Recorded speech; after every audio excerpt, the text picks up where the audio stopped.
أعوذ بالله من الشيطان الرجيم.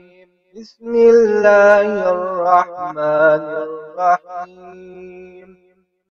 السلام علیکم ورحمۃ اللہ وبرکاتہ۔ اس سوال میں دو تین چیزیں سمجھنے والی ہیں۔ پہلی بات تو یہ ہے کہ جو سوال میں کہا گیا ہے کہ بندہ انسان اپنے آپ کو وہ چاہے غیر مقلد بھی کہتا ہو تو تقلید کرتا رہتا ہے۔ یہ غیر مقلد کوئی اصطلاح ہے ہی نہیں، غیر مقلد کوئی اصطلاح نہیں ہے۔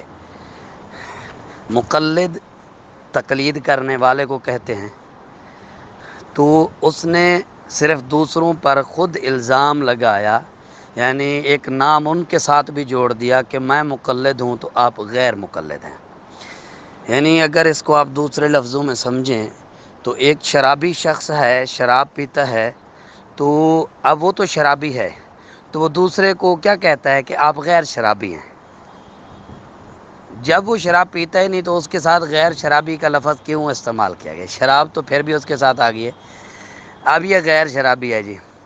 اچھا، ایک نمازی ہے تو دوسرا شخص نمازی نہیں ہے، تو نمازی شخص دوسرے کو کہے جی یہ غیر نمازی ہے۔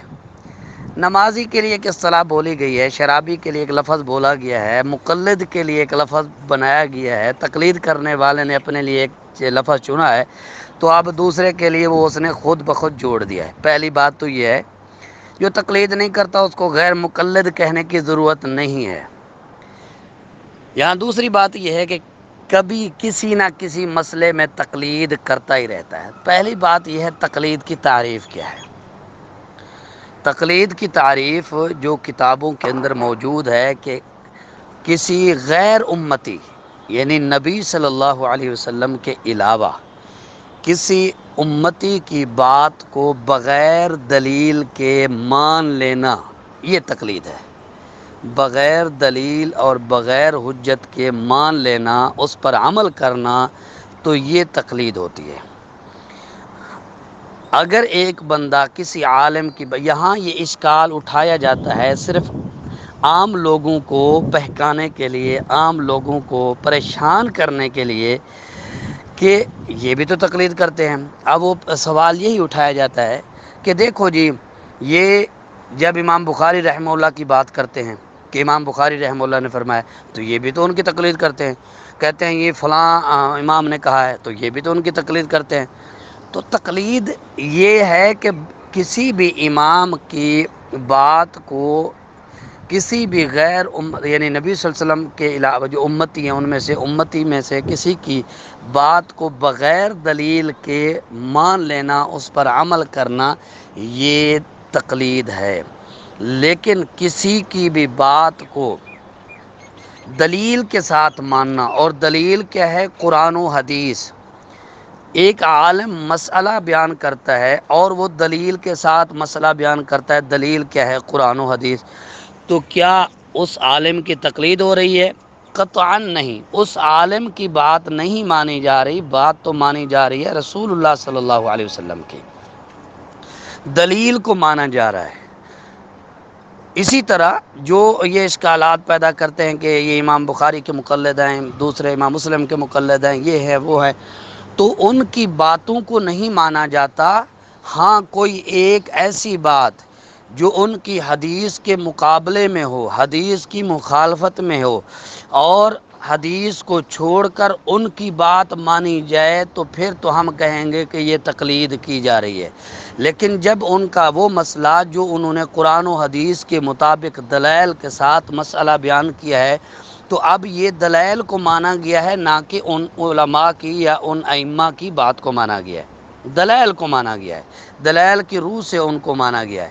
اب یہاں میں ایک چھوٹی سی مثال دے دیتا ہوں۔ تقلید یہ ہوتی ہے کہ جیسے صحیح بخاری کے اندر حدیث موجود ہے، مسئلہ ہے کہ البیعان بالخیار ما لم یتفرقا، کہ دو خرید و فروخت کرنے والوں کو اختیار ہے جب تک وہ جدا نہیں ہوتے، تو وہ خرید و فروخت یعنی اس بائع کو ختم بھی کر سکتے ہیں، اختیار ہے ان کو۔